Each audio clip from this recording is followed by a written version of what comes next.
Hey, what's up, everybody? Welcome to another edition of Wade Watches. I'm Wade. Welcome to another lovely, amazing, fresh out of the movie theater review, where today I couldn't find a poster for today's movie anywhere, so just doing this in the lobby.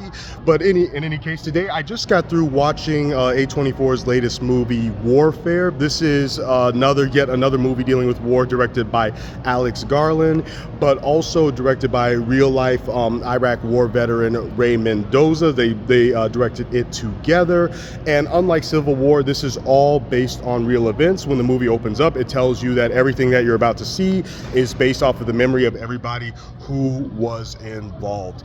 And going into this, I really didn't want anything else outside of that.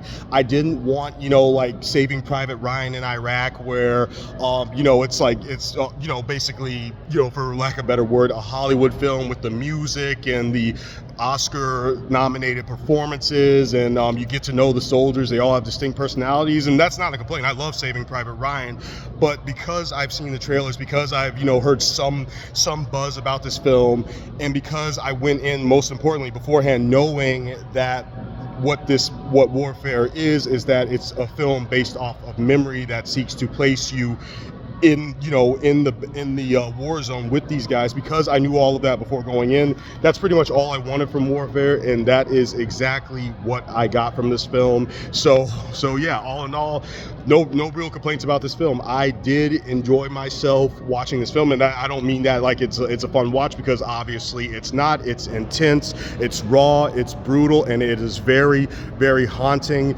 But I enjoyed it in the sense that I got exactly what I wanted from Warfare.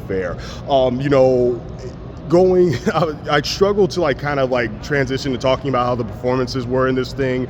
Main guy whose name I can't pronounce, so I'm so sorry that I can't say that name off the top of my head, but he is playing Ray Mendoza, who of course he's the Iraq war veteran who co-directed this with Alex Garland. He's good. I recognize Joseph Quinn, who's really good. Recognize Will Poulter, of course. Everybody was solid across the board. They really do a convincing job of making you feel like this is real, what you're watching is real, and that you're really there. And even though these are, some of them are famous faces that I have definitely seen in other stuff before, they really do lend a hand to making this very authentic. And so does the film overall, honestly. There's no musical score in this thing. There's no fancy cinematography. It really does seek out to make you think that you're really here experiencing this one situation. And yeah, there honestly, outside of that, there's not much to say. I think I kind of got it out of the way already, because Warfare is going 100% for authenticity, for realism, because it seeks out to do that.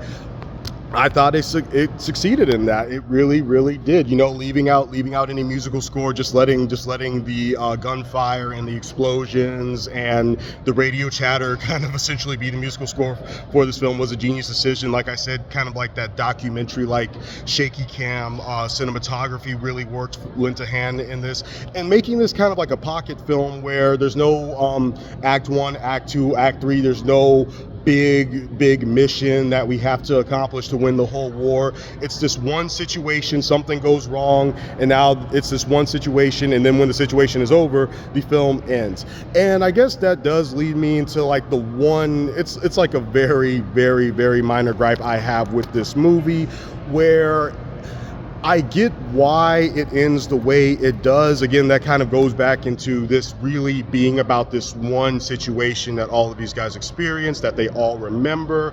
But I really do wish that, despite all of that, because, ultimately I am still watching a movie, I do wish that ending had simmered a little bit, if that makes sense. You could have just lingered on that a little bit longer, because it really just felt like one of those things for me watching it where it's just cut to black, we're done. And I was just wait, hold on a second. And again, I'm not trying to be disrespectful. I'm not trying to, crap on this film or anything like that. But I really do wish that you would have slowed down a little bit, despite me completely understanding what you were going for with that feeling of, making this really realistic war film that's not so much like, you know, centered on heroics. It's certainly not pushing an agenda. There's no Islamophobic rhetoric. There's no, you know, fuck yeah, America's the best country ever, Michael Bay bullshit. Nothing like that in this film. You're just seeing what this is for what it is.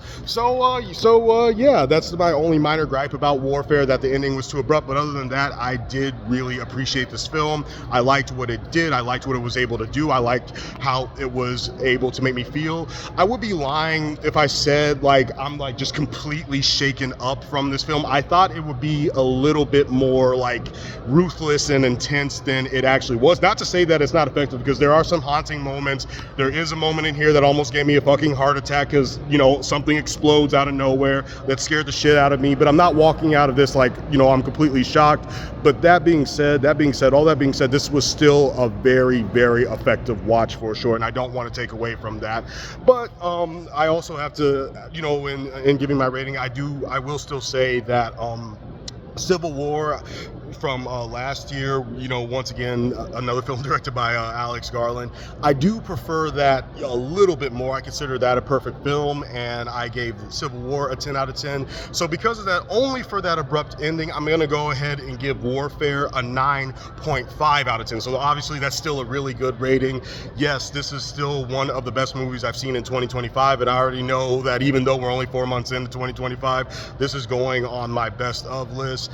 But it's just not as, like, I did walk out of Civil War like, holy shit, that was intense, but I didn't walk out of this like completely. It's that abrupt ending, and also the fact that I didn't walk out of this like really feeling completely shaken up. And I was so sure that I was gonna go into this and then walk out of it just like, oh fuck, you know, I'm barely gonna be able to sleep tonight. Not quite, but that doesn't mean that it's not an effective watch and that it is not, you know, effective in what it sets out to do. It accomplishes its mission. It's still enjoyable. It's still gritty. It's still really intense. And like I said, almost gave me a heart attack in one scene. So Warfare is still an effective movie, and it's a 9.5 out of 10. So this has been another fresh out of the theater edition of Wade Watches. Really liked Warfare. It is one of the best movies I've seen so far this year, and I can't wait to keep reviewing movies. Peace.